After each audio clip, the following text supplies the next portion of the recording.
Swayam Prabha. Digital India. Educated India.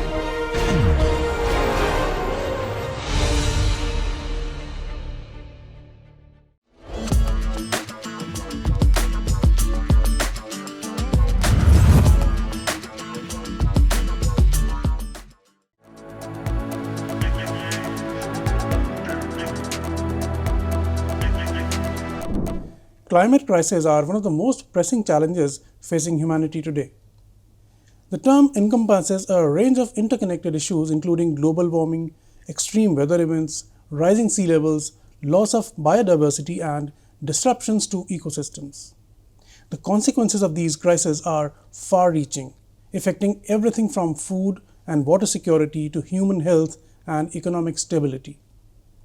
To discuss and understand this pressing issue, today we have with us Dr. Nikhil Kant, who is the Deputy Director at All India Council for Technical Education AICTE under Ministry of Education, Government of India.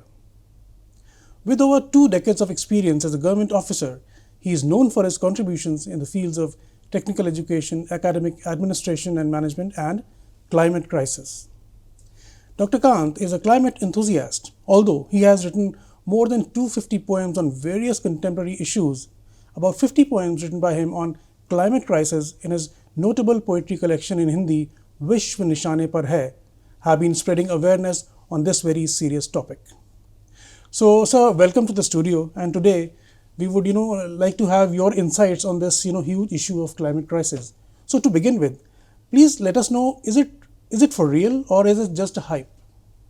This is really a very pertaining question, and that always excites me when someone asks this question. And this particularly reminds me that I should rather ask this question to the person who is asking this question to me. So what do you think? In a single line only. I'll be comprehensively, responding to this particular question. Yes, of course. I mean, I can really see things changing around me, definitely. Yes. पर वो change किस extent तक हमें effect कर पा रहा है या आगे जाके कितना वो बड़ा रूप ले लेगा, ये शायद इवैल्यूएट करने के लिए हमें किसी एक्सपर्ट की ज़रूरत है. तो जहाँ तक एक्सपर्ट ओपिनियंस की बात है, मैंने आपसे ये प्रश्न क्यों पूछा? क्योंकि everyone on this earth is a stakeholder for this particular thing, because this is affecting their own lives, their own lives. So वैसे सिचुएशन में सबसे पहले मैंने आपसे प्रश्न एक स्टेक होल्डर के रूप में पूछा. आप अपने आसपास जितने भी लोग हैं सबसे ये पूछिए, और मुझे लगता है सारे यही बताएंगे कि climate is not only changing to the extent that it has already changed. तो जब हम सब ये जान रहे हैं, फिर हमको एक्सपर्ट ओपिनियन की ज़रूरत अगर पड़ती है फिर भी, तो हम शायद अपने आप को कन्विंस करने की ज़रूरत नहीं समझ रहे हैं. शायद वैसे लोग, मुझे लगता है कि इस दुनिया में ऐसे लोग भी हैं जो इसको मानने के लिए तैयार नहीं हैं. And that's why they are still contributing to the global warming and the climate crisis. Yes, exactly. मेरा जो एक्चुअली सवाल उठ के निकलता है वो इसी तबके के अराउंड बिल्ट है कि what exactly is that section of people who think that it is not really that big a matter of concern.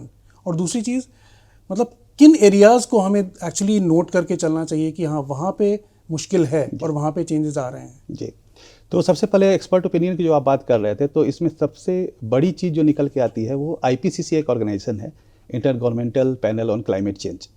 ये 1988 में बना था, और उसके पहले लगभग साइंटिफिक एविडेंसेज की इस तरह की कमी थी कि वैसे लोग जो कि नेसेयर्स हैं या फिर क्लाइमेट चेंज स्केप्टिक्स जिनको कहा जाता था फॉर्मली, इनफॉर्मली हम उनको क्लाइमेट चेंज डिनायर कह सकते हैं, क्लाइमेट चेंज कॉन्ट्रेरियंस कह सकते हैं. क्योंकि डिनायर्स वो होते हैं जो फैक्ट्स को जानते हैं लेकिन फिर भी डिनाई करना चाहते हैं, क्योंकि फैक्ट जब भी आता है तो कुछ ना कुछ एविडेंस या साइंटिफिक एविडेंस के साथ आता है. तो साइंटिफिक एविडेंस बेस्ड जो चीज़ें, जो रिसर्च हो रहे हैं वर्ल्ड ओवर, उसका सिंथेसिस करके सामने लाने की प्रक्रिया या कोशिश जो थी वो IPCC ने करनी शुरू की, और इसी उद्देश्य से IPCC बनाया गया. IPCC 2019 में जो उन्होंने सिंथेसिस रिपोर्ट तैयार किया, उसमें आपको जान के आश्चर्य होगा कि पूरे विश्व में 99% of the research papers and the scientists who are doing this kind of research, or all those stakeholders who are associated with the research or things related to climate crisis, 99% of them are in agreement that climate is changing. Not only climate is changing, but the human beings are responsible for the climate change to that much extent that now it has been started to be known as climate crisis or climate emergency. तो जहाँ पर 99% लोग इस चीज़ को समझ रहे हैं, तो आप शायद उन तबकों को आप मिलते नहीं वैसे तबकों से. क्यों नहीं मिलते हैं? क्योंकि वो वैसे नेसेयर्स हैं या वैसे डिनायर्स हैं जिनके अपने कुछ वेस्टेड इंटरेस्ट हैं, इसीलिए वो इस चीज़ को डिनाई करते हैं.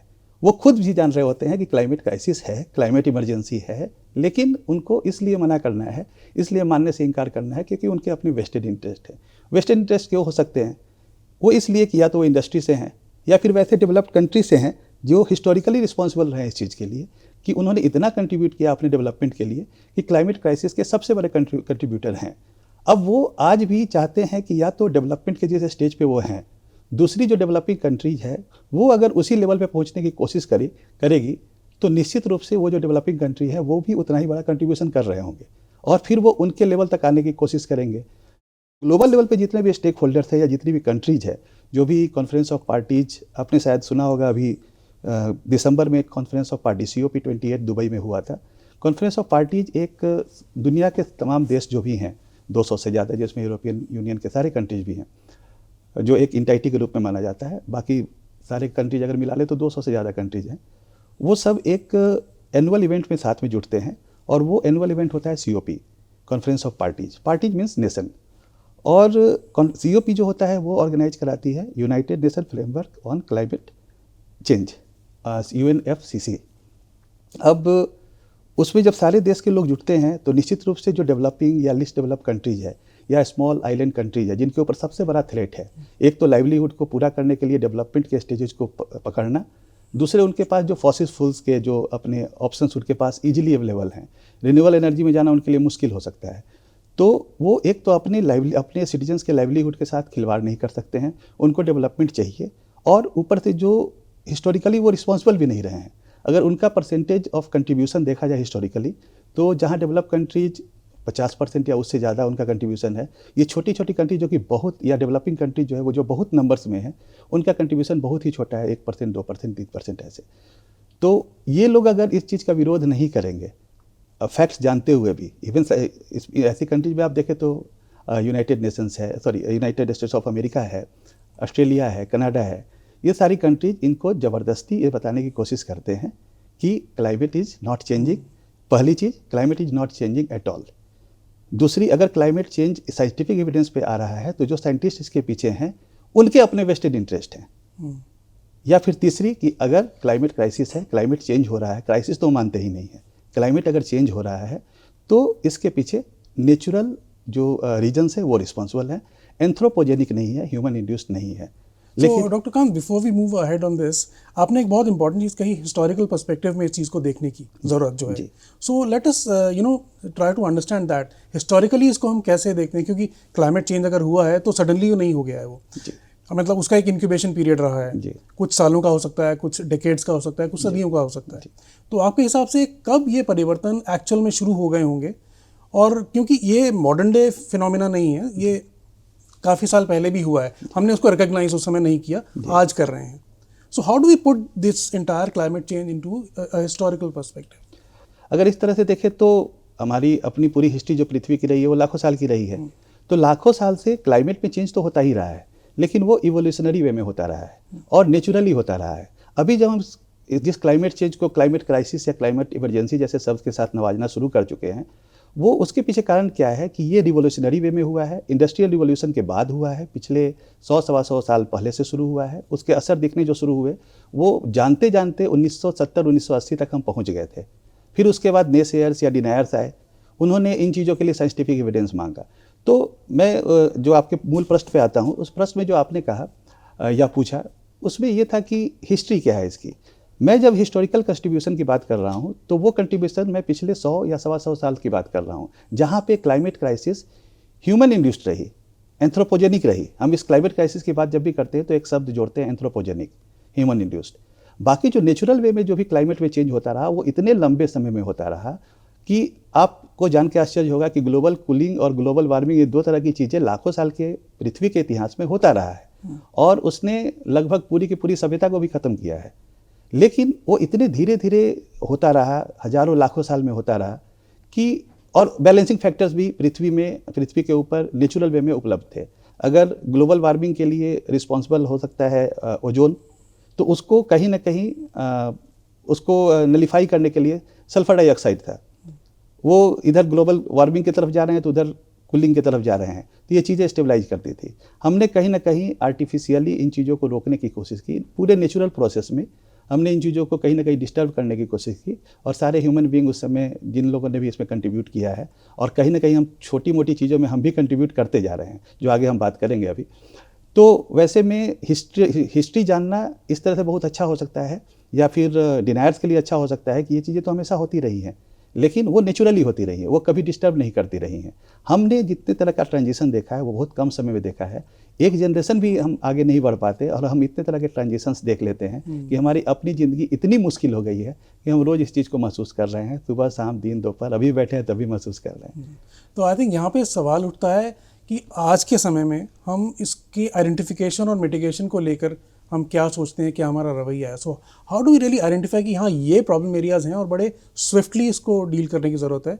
लेकिन और जब हम बात करें कि डील करने की ज़रूरत है, तो डील कैसे करना है उनके साथ। So how do we handle these things. इसमें दो तरह की चीज़ें देख सकते हैं, एक पॉलिसी के लेवल पे जिसमें ऑर्गेनाइजेशंस हो सकते हैं, और दूसरा इंडिविजुअल लेवल पे।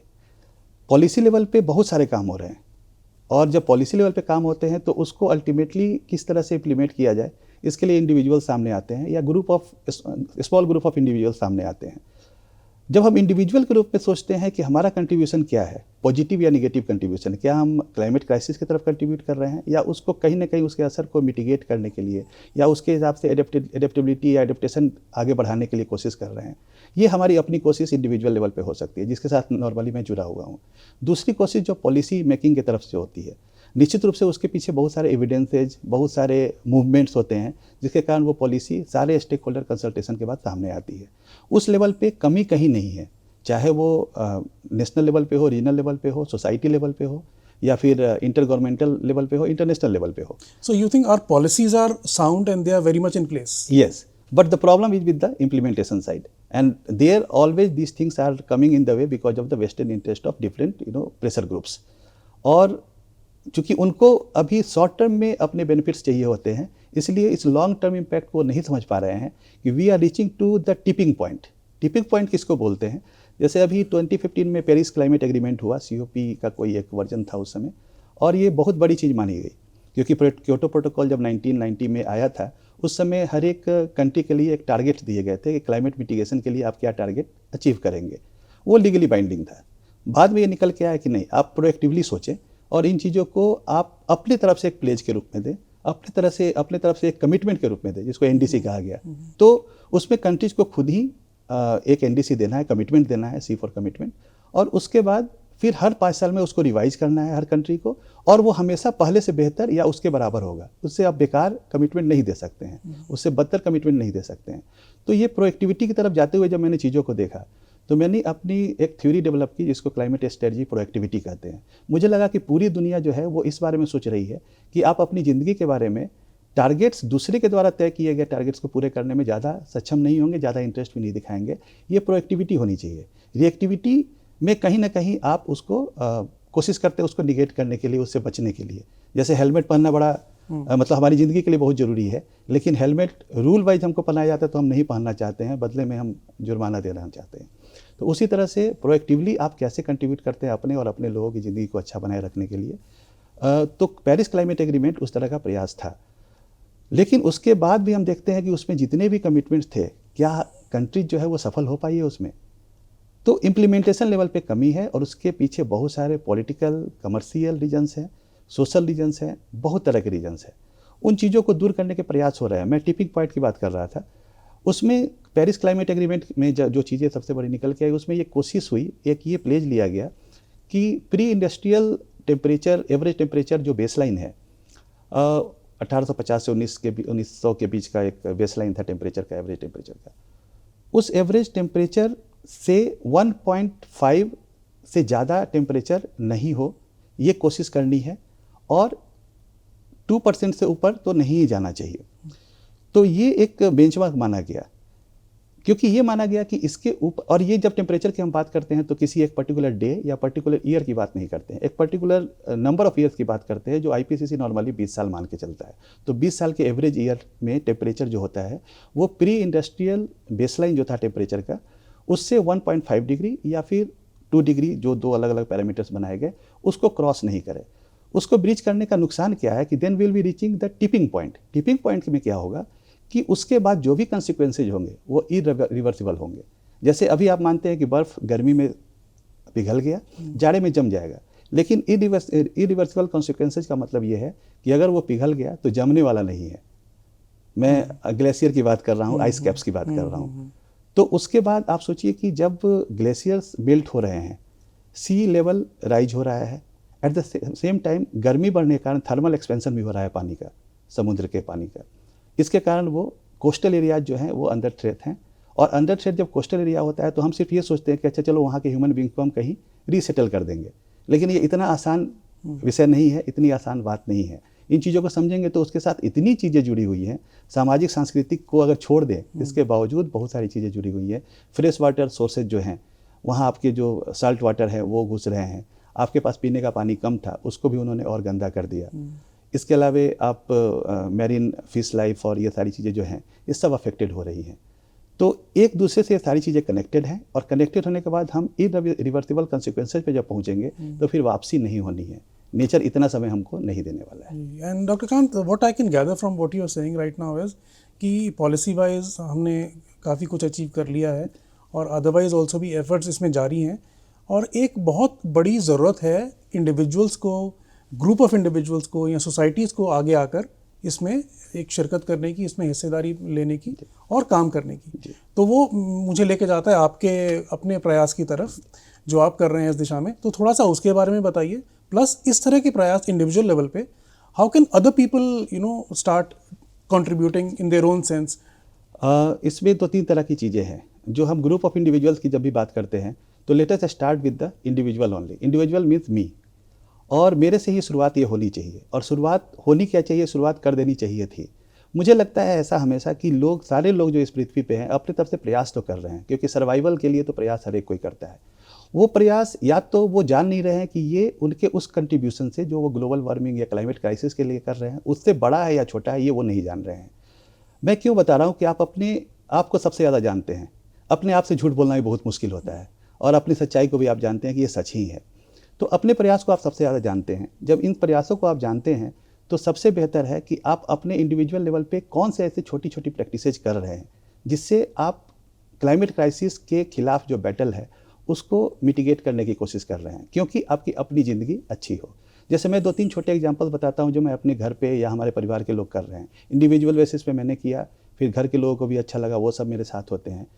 मेरे घर में एयर कंडीशन नहीं है दिल्ली होते हुए भी, और दिल्ली में भी, साउथ दिल्ली में एयर कंडीशन नहीं हो, ये लोगों को आश्चर्य लगता है। मुझे लगता है कि आश्चर्य क्यों लगनी चाहिए, क्योंकि इसको सोचने इसके ऊपर सोचने वाली बात है कि आश्चर्य क्यों लगनी चाहिए। हमारा शरीर इस तरह से बना है कि हम नेचुरली इन चीज़ों को हैंडल कर सकते हैं। लोगों को इसलिए आश्चर्य होता है कि उनको लगता है कि अफोर्डेबिलिटी तो है इनकी। मुझे लगता है ये अफोर्डेबिलिटी वाली बात कहाँ से आती है? ऐसी चीज़ हम एफर्ट करके क्यों खुश हो सकते हैं जिससे हम अपने लिए आज जो एटमॉस्फेयर है, आज जो क्लाइमेट है, उसको और बर्बाद ही कर रहे हैं। मेरी अपनी सोच ये है, या हमारी अपनी सोच, हम जैसे जो भी लोग हैं उनकी सोच ये है कि जब कभी भी हम ये छोटे छोटे प्रयास कर रहे होते हैं, ये अपने लिए कर रहे होते हैं, और जब हम किसी मूवमेंट को देखते हैं कि वो सेव अर्थ जैसे कैंपेन की बात करता है, मुझे उस समय इस ढोंग पे बहुत ही गुस्सा आता है, क्योंकि हम अर्थ को तो सेव नहीं कर रहे हैं। अर्थ जैसी भी स्थिति में है, ग्लोबल कूलिंग भी झेल चुकी है और ग्लोबल वार्मिंग भी झेल रही है। मदर अर्थ भी जब हम बोलते हैं तो शायद माँ से सिर्फ लिया जा सकता है, माँ लेने की अपेक्षा नहीं करती है। तो अर्थ एक्चुअली सेफ है, हाँ, अनसेफ हम हैं। फिर भी हम जब उस कैंपेन की तरफ जाते हैं तो बोलते हैं save earth, save ourselves नहीं बोलते हैं। इसी से मेरे दिमाग में ये कॉन्सेप्ट आया कि मैं तकरीबन 3 दशक से क्लाइमेट क्राइसिस पे काम कर रहा हूँ। एक इंथुजिएस्ट और एक प्रैक्टिशनर के रूप में जाना चाहता भी हूँ और जाना जाता भी हूँ। तो उसमें प्रैक्टिशनर की जब बात करता हूँ तो छोटे छोटे प्रैक्टिसेस की बात के रूप में एक चीज़ मैंने आपको बताया। दूसरी, मेरे घर में बिजली बिल मुझे लगता है कि 60, 70, 80 यूनिट इतने आते हैं। वो भी मुझे कभी लगता है कि इसको भी कम कर सकते हैं क्या। ये भी आश्चर्य वाली बात लग सकती है, लेकिन इसमें आश्चर्य इसलिए नहीं है क्योंकि वो प्रैक्टिस मैं कर रहा हूँ। और तीसरी, वेस्ट के बारे में अगर बात कर लें तो आप अपने घर में भी कभी देखें, हो सकता है आपके घर में नहीं या किसी दूसरे के घर में, अगर आप सच में देखें तो हर एक के घर में ना 70, 80, 90% ऐसी चीज़ें हैं जिनकी ज़रूरत उनकी ज़िंदगी में कभी नहीं पड़ने वाली है। एफोर्डेबिलिटी वाले शब्द के साथ वो उन चीज़ों को रखते हैं। तो वेस्ट क्रिएशन हमने इस तरह से किया है कि हमारी हमेशा कोशिश होती है ह्यूमन बींग्स की कि वो नेचर बन जाए।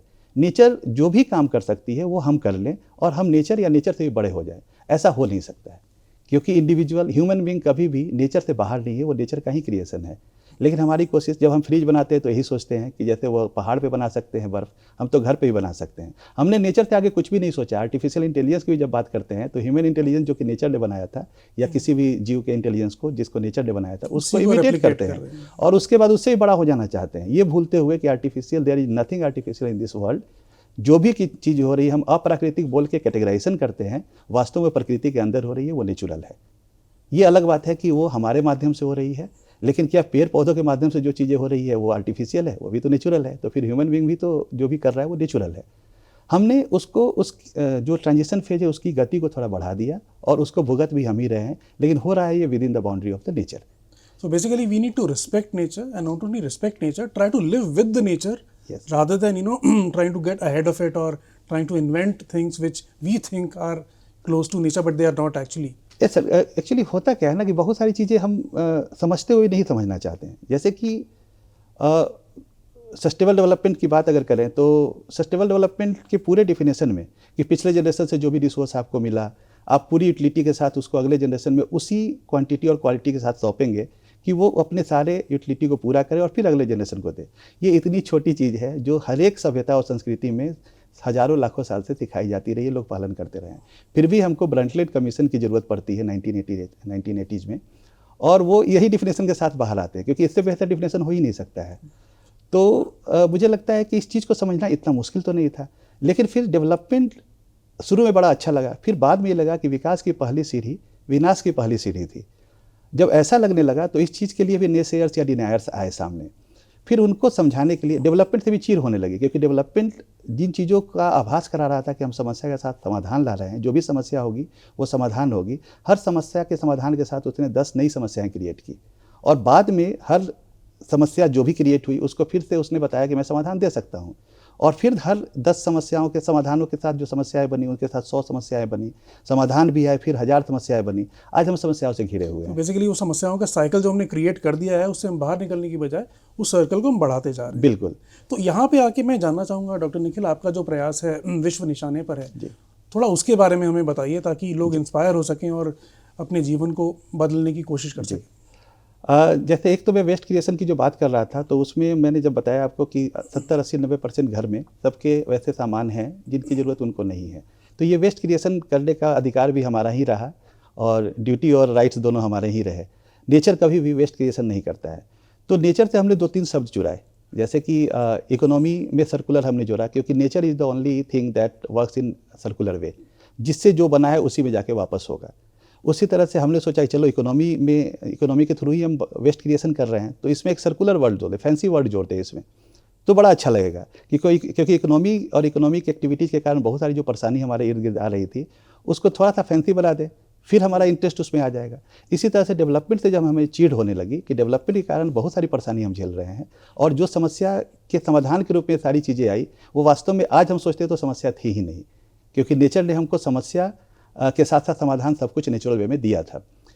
तो वैसी परिस्थिति में सस्टेनेबल डेवलपमेंट नाम का जो टर्म जो आया, तो मुझे हमेशा लगता है कि development can never be sustainable because this is against the very pace of the nature, और the only way development happens that can be done by nature only. जैसे कि इकोनॉमी भले ही सर्कुलर आप कर ले, उसमें वेस्ट क्रिएशन होता ही है, नेचर कभी भी वेस्ट क्रिएशन नहीं करती है, और उसी तरह से सस्टेनेबल डेवलपमेंट सिर्फ नेचर कर सकती है, और वो इवोल्यूशनरी वे में बहुत साल में होता है। हम भी उसी हिसाब से तैयार होते चले जाते हैं एडेप्ट करते हुए। विश्व निशाने पर है जो मेरा मुहिम है, और मैंने उस पर एक पूरी काव्य श्रृंखला लिखी हुई है जिसमें 50 से ज़्यादा कविताएं हैं, और हर एक कविता में एक शब्द के रूप में विश्व निशाने पर जरूर आता है। तो ये जब मैंने शुरुआत करी तो सबसे पहले मुझे ऐसा लगा कि लोग इन चीज़ों को, सस्टेनेबल डेवलपमेंट जैसे कॉन्सेप्ट को ही बड़े अच्छे से जानते थे, फिर भी 700-800 पेज की एक ब्रंटलेट कमीशन की रिपोर्ट लाने की ज़रूरत पड़ी। चीज़ों में बहुत ज़्यादा बदलाव नहीं हुआ, बस हमारे पास एक डिफिनेशन याद करने के लिए रह गया। तो 2-3 चीज़ें थी मेरे दिमाग में कि एक तो जब हम सेव अर्थ की बात करते हैं तो इसका मतलब कि जो चीज़ें उल्टी बोली जाए वो ज़्यादा समझ में आती है। तो मुझे लगा कि निशाने पर तो हम हैं, लेकिन जब तक मैं ये बोलूँगा हम निशाने पर हैं, लोग समझेंगे ये निशाने पर बेचारा होगा, रहने दो इसको। तो मैंने उस कॉन्सेप्ट को ही फॉलो करते हुए लोगों का ध्यान आकर्षित करने के लिए इस अवेयरनेस कैंपेन में विश्व निशाने पर है, इस कैंपेन के साथ मैं आगे आया। मेरी पहली कविता जो लिखी गई उसके पीछे उद्देश्य ये था कि पूरा का पूरा ये कॉन्सेप्ट क्लाइमेट क्राइसिस का जो है वो उसमें आ जाए, और ऐसे शब्दों में आ जाए जो आम जन जो पढ़ा लिखा नहीं भी हो या किसी दूसरी परेशानी को झेल रहा हो, वो भी सुन ले, समझ ले, और उसके बाद उसको ये सारी चीज़ें समझ में इसलिए जल्दी आ जाएगी क्योंकि वो सब कुछ जानता है। मैं सिर्फ उसको अपने बताने के माध्यम, अलग माध्यम से उनको बताना चाहता हूँ। एक थोड़ी बहुत जागरण की कोशिश कर सकता हूँ। तो ये शुरुआत में सोचने का पैटर्न था, ढंग था, और इस तरह से ये इमर्जेंस हुआ। और अगर आप कहें तो मैं वो पहली कविता आपके समक्ष रखना बिल्कुल, चाहूँगा। हम in fact we are waiting for that to happen. Let's hear out what exactly you have to say through those words. जल अमृत जग जीवन आज बुझाने पर है, सागर में ही सारी धरा समाने पर है। कर्म किए जाने थे महज दिखाने भर है, बदल रही जलवायु विश्व निशाने पर है।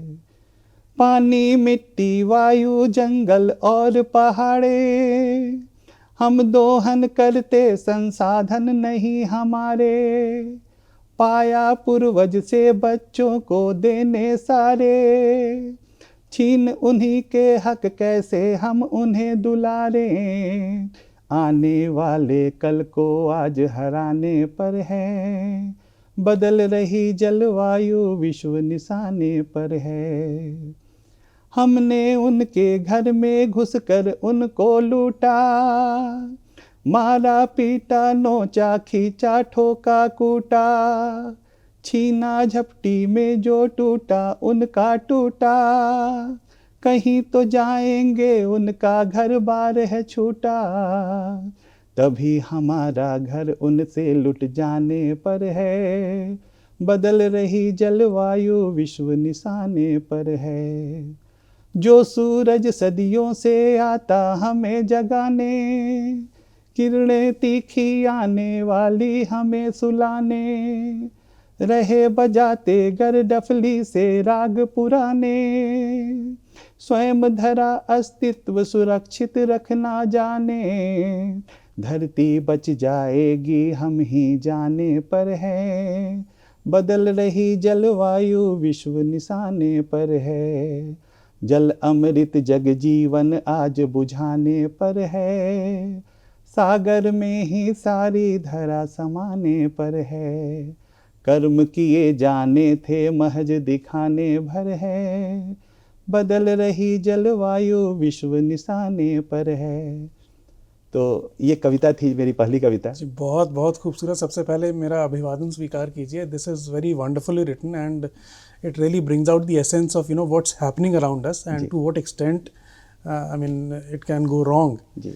So many congratulations. It's a wonderfully written piece of poetry. Thank you very much. Thank you.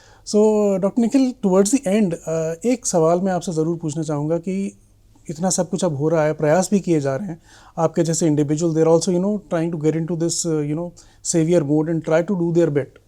So what do you see in the future? Like, where do we stand today, and in the future do you see any hope, or do you see कि in the coming few maybe years or decades or some period of time we will be able to fight it out and bring our climate back to normal and do justice to whatever we are doing around us? Yes, when I was coming, I was happy that you have invited me to speak on this particular thing.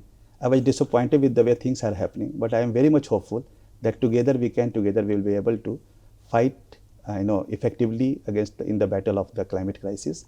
And what I have been practicing, everyone is practicing, I must admire, but at the same time there's a need that I have been emphasizing upon, that we need to discuss the small practices that we are doing, because other people will also be opening up and they would be discussing the same thing with others, and that would all these actions would be coming out as the best practices that everyone can do. Because if I am doing, you will simply think that this is very much doable. If Nikhil Kant can do, I can also do. And whatever Vikas ji is doing, then if he shares it with me or some other person, if people would think that okay, Vikas ji is doing something that I have not been able to do, but this is very much doable because Vikas ji is doing in the routine life. So this is what I have been emphasizing upon. इस चीज़ को समझने की ज़रूरत है कि save earth नहीं, save our self जैसे campaign ही मान के चलें, आप नाम जो भी देते हो। और वेस्ट क्रिएशन मतलब हम उसके लिए बहुत हद तक रिस्पॉन्सिबल हैं। फिर आपके पास वो 5 उपाय जो 5 Rs कहे जाते हैं, उसमें 3 पे मैंने देखा कि एम्फेसिस दी जाती है, रिड्यूस पे, रीयूज पे और रिसाइकल पे। रीपर्पस और रिफ्यूज पे बहुत ही कम एम्फेसिस की जाती है। मैं सबसे पहला स्टेप मानता हूँ रिफ्यूज को। और चूंकि ये एफोर्डेबिलिटी से जुड़ी हुई है, लोग इसको अलग कर देते हैं, रिफ्यूज को 5 Rs में लाते ही नहीं है। तो रिफ्यूज सबसे पहले होनी चाहिए, मुझे इसकी ज़रूरत नहीं है, मैं रिफ्यूज करता हूँ। वहाँ से आप वेस्ट क्रिएशन में कम से कम अपने तरफ से कंट्रीब्यूट करना बंद कर देंगे। और आप मज़ा लीजिए इस चीज़ का कि जब आप कंट्रीब्यूट करते हैं अपनी ज़िंदगी को बेहतर बनाने के लिए, तो उस समय कितना मज़ा आता है, कितना इन्जॉयमेंट होता है, वो हम रोज़ महसूस करते हैं जब हमारे घर में गर्मी के दिनों में पसीना निकल के आता है। लोग एसी में उस पसीने को नहीं निकलने देना चाहते हैं। पसीने की खुशबू होती है, बदबू नहीं होती है, जब तक कि वो नेचुरली आ रहा हो। So thank you so much, Dr. Nikhil Kant, for joining us today. Your insights on this topic will definitely, benefit one and all. And not only that, जो काम आप इस एरिया में कर रहे हैं, जो efforts आप put up कर रहे हैं इस एरिया में, I think I'm sure a lot of people will get inspired by that. So thank you so much for joining. It's pleasure talking to you, or pleasure getting connected with the esteemed audience. Thank you. Welcome. Individuals, communities, businesses, and governments all have a role to play in tackling climate crisis. Whether it's reducing personal carbon footprints, supporting environmentally conscious businesses, advocating for policy changes, or investing in clean energy initiatives, collective effort is essential in confronting the global challenge. We need to wake up and act before it's too late.